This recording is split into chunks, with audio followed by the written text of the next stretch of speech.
اگلا سوال ہے، کیا عورت کے لیے بیت الخلاء میں داخل ہوتے وقت سر کے بالوں کا ڈھانپنا بھی ضروری ہے؟ یار عورتوں کے لیے زندگی بڑی مشکل کی ہوئی ہے سب کانٹیننٹ میں نا.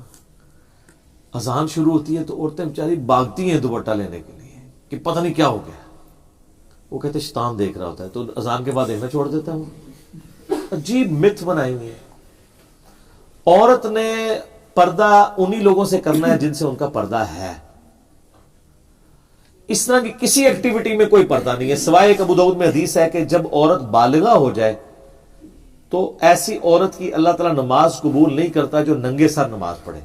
یعنی چھوٹی بچی جو ہے وہ تو ننگے سر نماز پڑھ لے تو قبول ہو جائے گی. بالغ عورت ننگے سر نماز نہیں پڑھ سکتی، یعنی بال اس کے ڈھانپے ہوئے ہونے چاہیے حجاب میں. اس حدیث کو لوگوں نے مس یوز بھی کیا، اس حدیث کو لوگوں نے مس یوز بھی کیا ہوا ہے کہ جو بالغہ عورت ننگے سر پھرتی ہے وہ نماز پڑھے بھی تو قبول نہیں ہوتی، وہ دوئے پر ٹور پہ. حالانکہ اس کا تعلق سطر کے ساتھ ہے. تو اس پہ ہم نے کلیریفیکیشن دی. وہ کلپ مارا میرا لاکھ سے بھی اوپر چلا گیا، 1.5 بلین ہو چکا ہے وہ. تو میں نے کلیریفائی کیا تھا. یہ بھی اسی طرح کی مت ہے. وہ کہتے ہیں واش روم میں جائے تو سر ڈھانپ کے جائے. اچھا جی چلی گئی، اب اس نے اگر غسل کرنا ہے تو کیا کرے؟ سر ڈھانپ کے کرے.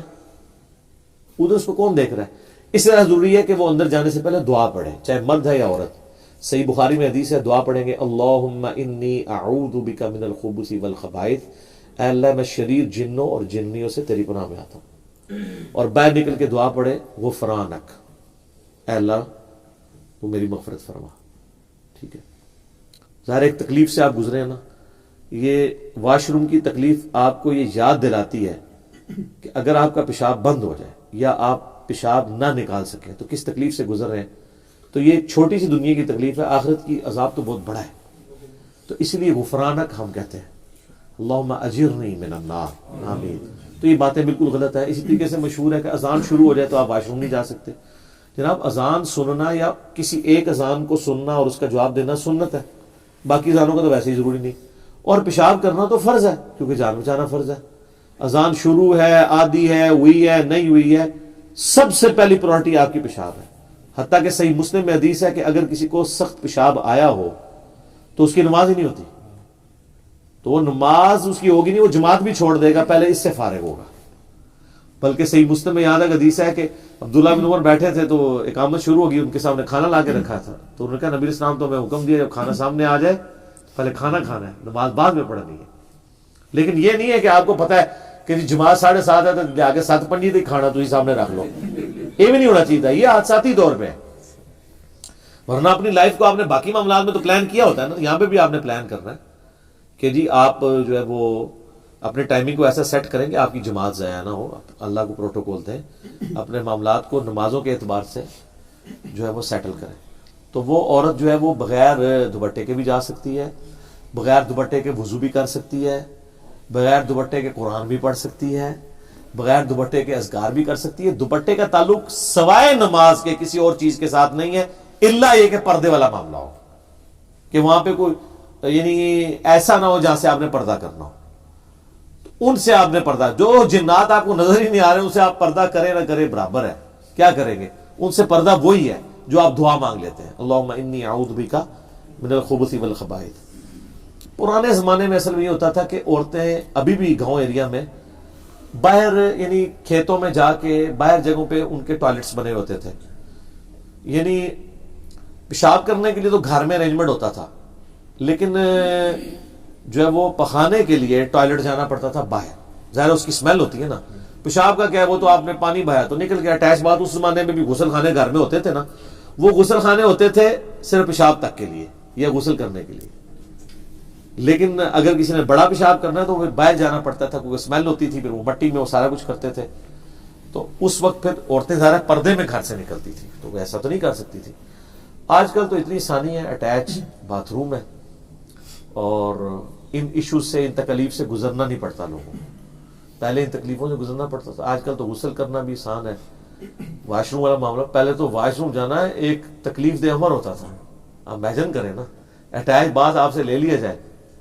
اس چیز کا احساس ہمیں ہوا ہے جناب پشاور جا کے. پشاور اگر 10 مسجد ہیں نا تو کسی ایک میں بھی آپ کو بڑی مشکل سے ٹوائلٹ ملے گا.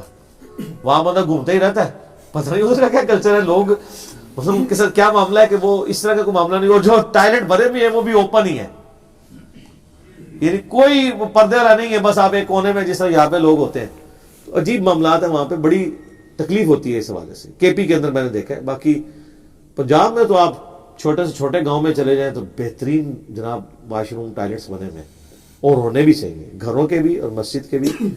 صفائی کے اہتمام کے لیے چیزیں ضروری ہیں. صفائی نصف ایمان ہے, صحیح مسلم میں حدیث ہے 534 نمبر. تو یہ فزیکلی نظر بھی آنی چاہیے, یہ صرف صحیح مسلم میں لکھی نہ رہ جائے, نظر آئے کہ صفائی نصف ایمان ہے. ٹھیک ہوگی. ایک اور اس میں کلیریفیکیشن کر دیں, اکثر لوگ روایتیں پیش کرتے ہیں کہ جو عورت سر نہیں ڈھانپتی اس کے گھر میں فرشتے نہیں آتے. یہ کدھر لکھے ہوا یہ روایت؟ نہیں, وہ چل تو رہی ہے نا. ایک جب روایت چل رہی ہے تو چلی ہوئی تو ہمارے, ہم تو کتابوں کی بات کر رہے ہیں. چلنے کا تو اللہ کے فضل سے اتنا کچھ چل رہا ہے کہ وہ ختم نہیں ہوتا. ورلڈ انسائکلوپیڈیا لکھا جا سکتا ہے.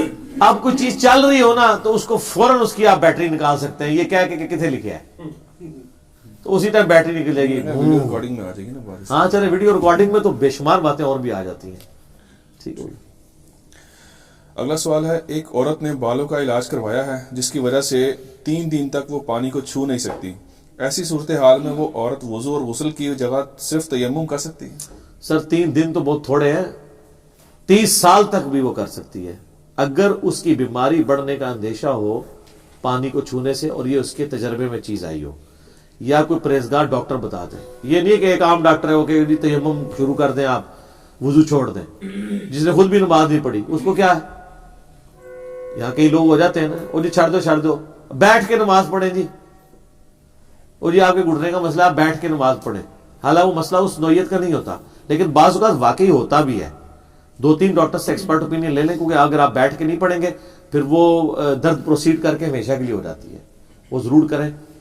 لا یکلف اللہ نفسا الا وسعها, اللہ تعالیٰ کسی جان پہ ظلم نہیں کرتا, اللہ تعالیٰ کسی جان کے اوپر بوجھ نہیں ڈالتا, اتنا ہی سوائے اتنا ہی جتنا وہ برداشت کر سکتا ہے. تو یہ اس کے تحت آپ جب چاہیں جس وقت چاہیں شریعت کی پابندی کو اویل کر سکتے ہیں.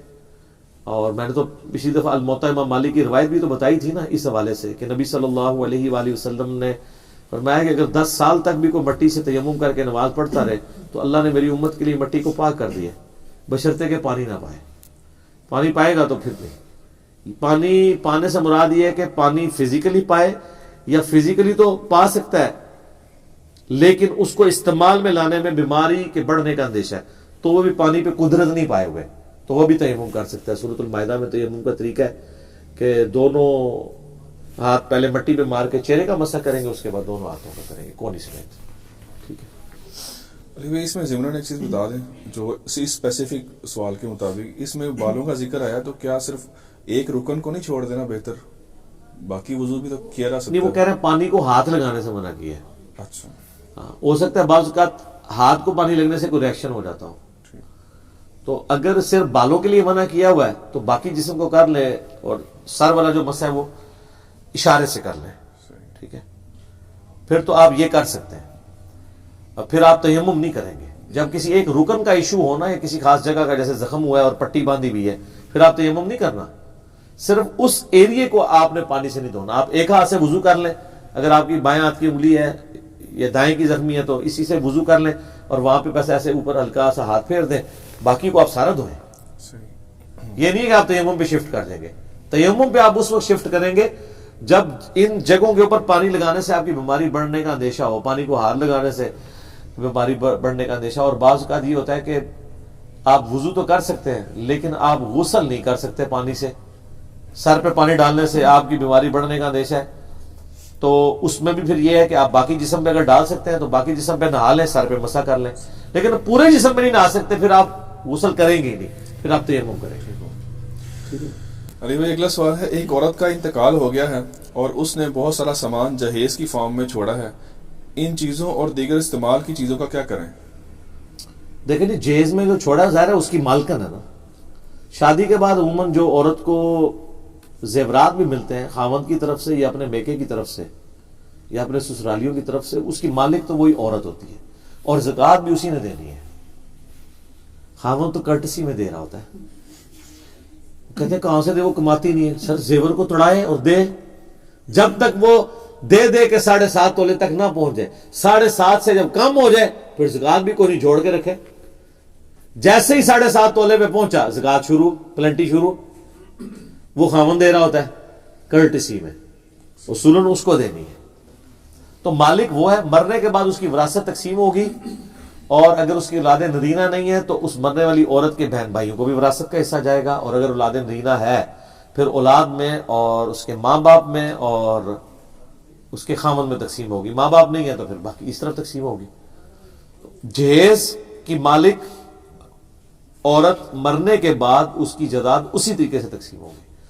اب بعض اوقات یہ ہے کہ اس کی چوڑیاں آ گئی ہیں، کوئی لپسٹک آ گئی ہے، کوئی چوڑی دان آ گیا ہے، کوئی ڈریسنگ ٹیبل آ گیا ہے. ظاہر ہے ان سب کی ورث لگوانی ہوگی. ان ساری چیزوں کو لیکوڈیٹ کرنا ہوگا. لوگ کہتے ہیں ایک مکان ہے جی ان کے کریے، بیچے. وہ کہتے ہیں بیچے بھی نہ اور ہمیں وراثت تقسیم کر دے. کیسے کر کے دیں؟ قبریں ایک جتنے نہیں ہوتے، قبروں کی ورث ایک جتنی نہیں ہوتی، تو پھر کیا کریں؟ وراثت تقسیم ہونے کے لیے اس کا لیکویڈیٹ ہونا یعنی مال کی شکل میں آنا ضروری ہے. الا یہ کہ آپ میں سے کوئی غریب ہے تو باقی امیر بہن بھائی اس کے حق میں دستبردار ہو کے اس کو مکان دے دیں. لیکن وہ مشکل جاتی ہے ایسے بعض کا. 3 مرلے کے مکان میں 3 فیملیاں رہ رہی ہوتی ہیں. جب ایک کا کوئی مر جاتا ہے اور وہ وراثت تقسیم ہو تو تینوں بے گھر ہو جاتے ہیں، کیونکہ ان کو جو پیسے ملنے 1 مرلے کا مکان تو نہیں وہ خرید سکتے. تو پھر وہ تقسیم بھی نہیں کرتے. ادھر ہی بیچ میں وہ کھچڑی پکی رہتی ہے. دوسری تیسری نسل میں جا کے پھر اتنے سارے اس کے وہ نکل آتے ہیں کہ وہ جناب وہ وکیلوں کی نوکری لگی رہتی ہے. ٹھیک ہے نا؟ عدالتیں بعد ہی اسی وجہ سے اتنے بندوں کے سائن. ایک بندہ مس ہو جائے پھر وہ جیسے سانپ کاٹ جاتا ہے 99 میں جا کے پھر 0 پہ آ جاتے ہیں. ایک بندہ بھی غائب ہو جائے بڑی مصیبت ہو جاتی ہے. پھر وہ مختار نامے اکٹھے کرتے ہیں. پھر کوئی بعض لوگ دوسرے شہروں میں ہوتے ہیں، بعض دوسرے ملکوں میں چلے گئے ہوتے ہیں. بہت عذاب بنتا ہے. اس عذاب سے چھٹکارے کا طریقہ یہ ہے کہ فوراً ایگزیکیوٹ کر لیا کریں. جیسے ہی آپ لیٹ کرتے ہیں نا تو یہ پرابلم در پرابلم ہوتی جاتی ہے. ٹھیک ہو.